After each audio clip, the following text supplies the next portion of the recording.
এই ময়ূর ঘোষ, এই তুমি যে আমাদেরকে নিয়ে যে এই যে বাংলাদেশে ঢুকতেছ, আমাদের তো ভিসাও নাই, পাসপোর্টও নাই, যদি ধরে আমাদেরকে তখন কেমন করবে? এই ময়ূর ঘোষ, তুমি কি বাংলাদেশে নিয়ে আইছো মানুষের পেদানি খাওয়ার জন্য? নাই পাসপোর্ট নাই ভিসা। ওই, লাগবে না পাসপোর্ট, লাগবে না ভিসা, থাকবে না, থাকবে না। চলো তো অমল করে, চলো ময়ূর ঘোষ। চলো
রতন, কি সুন্দর অমূল্য জিনিস ফালাই রাখছে বাংলাদেশের মানুষ। কি বোধাই দেখছো?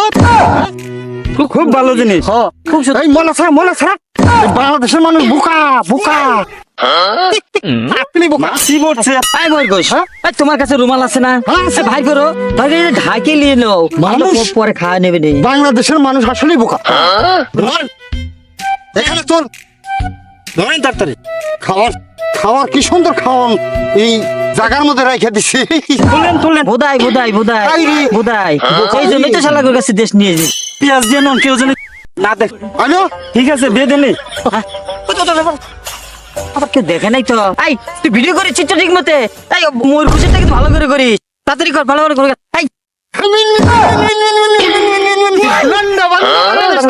বাংলাদেশ থাকবে না। আমরা নিয়ে নিবো। চলো সমস্যা নেই।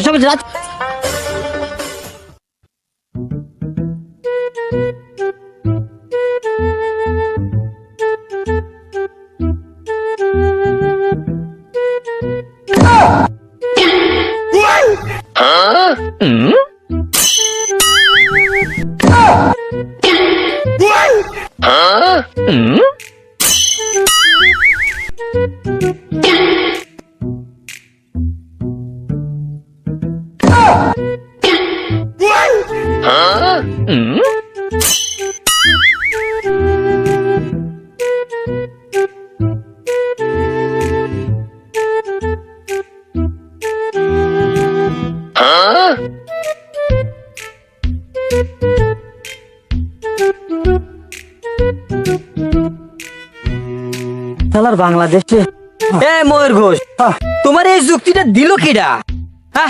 এই বাংলাদেশ দখল করা কি ঠিকানি কথা রে? রতন, এই বাংলাদেশ আইলাম, বাংলাদেশে খালি বন আর আগে যদি জানতাম ময়ূর ঘোষ তোমার সাথে আসতো আমি না। ময়ূর ঘোষ, তোমার কোনো কথা হবে না। চলো আমরা এইদিকে যাবো, এইদিকে একটু পরিষ্কার দেখা যাচ্ছে। কথা কবা না, তোমার জন্য এই পরিস্থিতি হচ্ছে। চলো মদন কেছে ভোগ লাগে। যাও তো, সোনার মতো খাওয়া যাও না রে ভাই। চলো আবার কি ময়ূর ঘোষ, তুমি কিন্তু জায়গায় জায়গায় ফেতনা করো, বুঝেছ? কেছে আমার যদি কিছু না খিলাস আমি যেতেই পারবো না। এই তো তোমার কাছে খাবার দিছে না? খাবারটা ভাগ করো। হ্যাঁ বের করতো তোমরা খেলে দাও ইয়া এই তো ওর কিন্তু খিদা বেশি, আর একটু বেশি দিও। ভাগ করে বার করে না রে ভাই। বস বস বস বস বস না খেলে চলতেছে না চলতেছে না।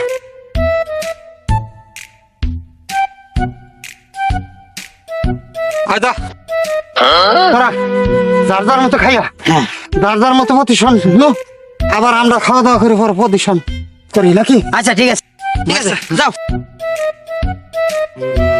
আর খাবে ক্যামেরাম্যান এই জানেন কি সুগ্রাম।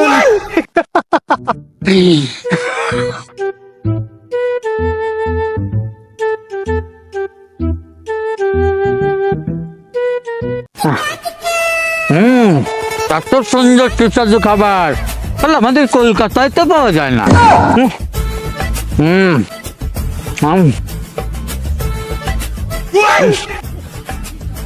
কি গান!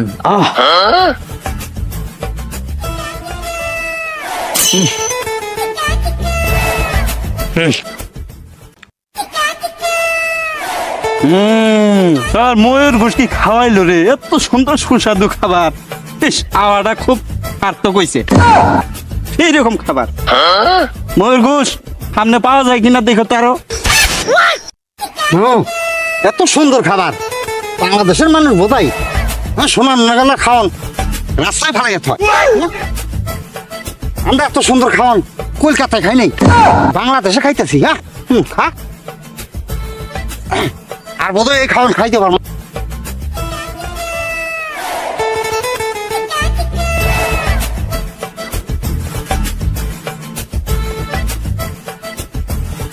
এই মরগুদ, কোন জায়গায় আসলাম? রাস্তাঘাট তো কিছুই দেখতে পারতেছি না।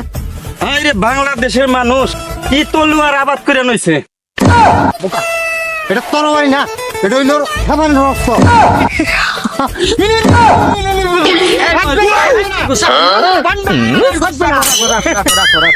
বাংলাদেশের মানুষের মাথায় বুদ্ধি বলতে নাই। যদি বুদ্ধি থাকতো তাহলে এতগুলা জায়গার মধ্যে তোরার আবাদ করে। তোমার সাথে আইসা আমার জীবনটাই শেষ হয়ে গেল। তুমি ও বলতেছে যে এটা তোর বাড়ি আবাদ করছে, আবার তুমি বলতেছো ক্ষেপণ অস্ত্র।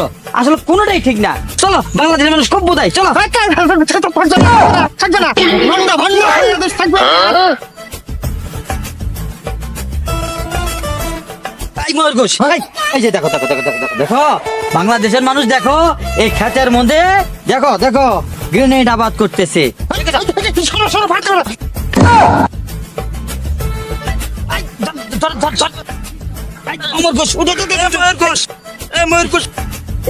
তোমাদের সাথে আইসা বুঝছো জীবনটা শেষ করে ফেলাইলাম। যাও দেখে যাও যাও।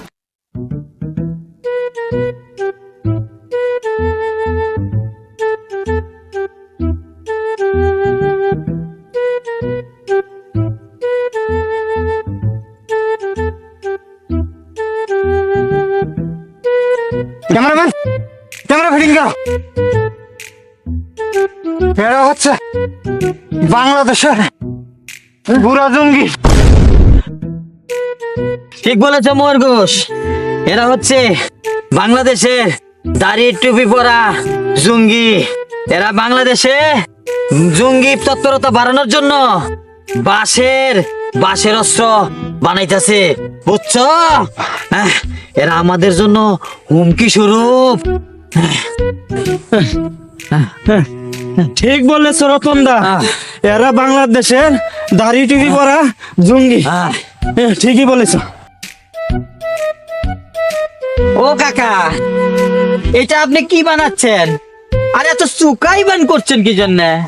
কি করবেন এটা দিয়া? বাবা হ্যাঁ আমরা হ্যাঁ বাংলাদেশে হ্যাঁ মুসলমান, জি হিন্দু, জি। খ্রিস্টান, হ্যাঁ।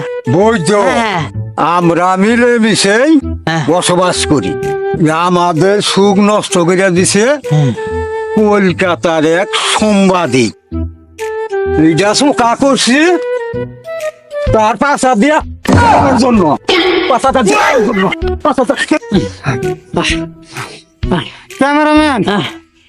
এই যে চোখা বাসটা আছে আমার 5,000 দিবার ছিল এটা জানি প্রচার করো বছর করে না প্রচার করো না না কেটে দিও কেটে দিও থাক সমস্যা নাই আমি ভিডিও কেটে দিব এই মেম্বাররা আপনারা শুনেন, সবাই এখানে উপস্থিত।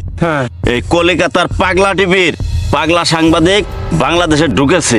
বিভিন্ন অঞ্চলে তারা ঢুইকা বাংলাদেশকে হুমকিতে ফেলতে চাইতেছে। এটা কি করা যায়? আপনাদের উপস্থিতিতে পরামর্শ করে এটা কি করা যায় আপনারা বলেন। আমিও তো শুনছি আমার সোলাগুড়ি ইউনিয়ন দিয়া ওই দিক দিয়ে বলে ঢুকছে এই মধুপুরে করে। এখন তাহলে কি করা যায়? আমরা শুধু আল্লাহ করলে চলবো না, কিন্তু চেয়ারম্যানের প্রয়োজন আছে। আমাদের ইউনিয়নের চেয়ারম্যান সাহেবকে খবর পাঠাইছি। হ্যাঁ হ্যাঁ, ওই তো চেয়ারম্যান সাহেব আসতেছে।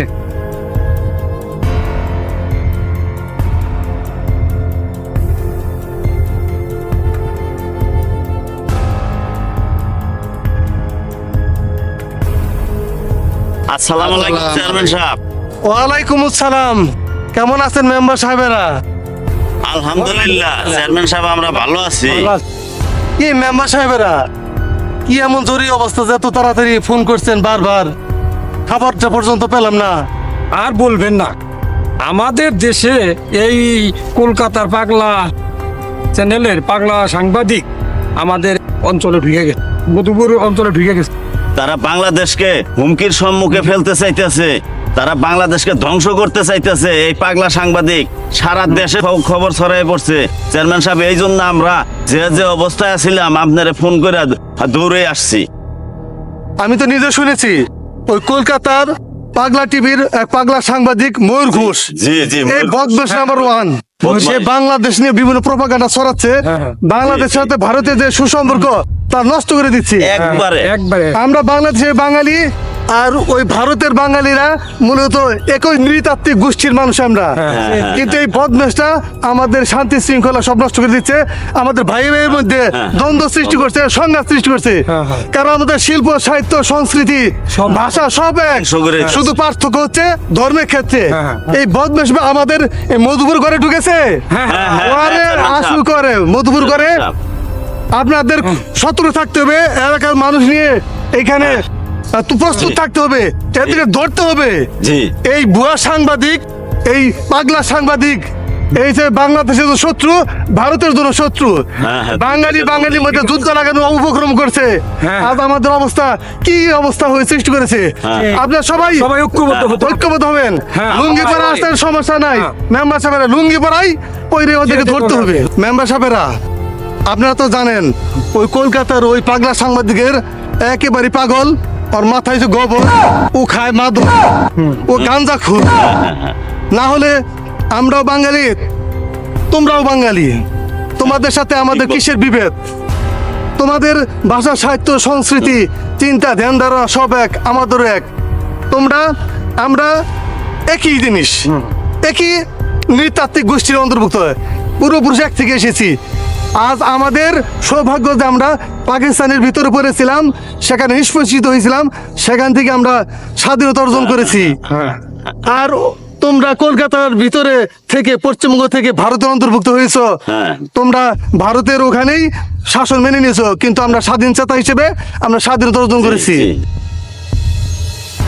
আর কিনা তোমরা আমাদের বিরুদ্ধে লেগেছ। মেম্বার সাহেবেরা, হ্যাঁ বলেন। যেহেতু মধুপুর ঘরে ঢুকেই পড়েছে, এদের যেভাবে হোক ধরতে হবে, অবশ্যই ধরে এদেরকে আইনি হাতে সুপর্দ করতে হবে, কারণ এরা বাংলাদেশে ক্ষতি করতে পারে। আর বসে থাকার সময় নেই, সবাই আপনারা নিজ নিজ এলাকায় গিয়ে, নিজ নিজ ওয়ার্ডে গিয়ে, নিজ নিজ ইউনিয়নে গিয়ে আপনারা এদের খোঁজা শুরু করেন। আমিও আমার লোকজন নিয়ে খোঁজার জন্য যাচ্ছি। তাহলে সবাই ভালো থাকেন। ঠিক আছে, আসসালামু আলাইকুম। ওয়ালাইকুম আসসালাম।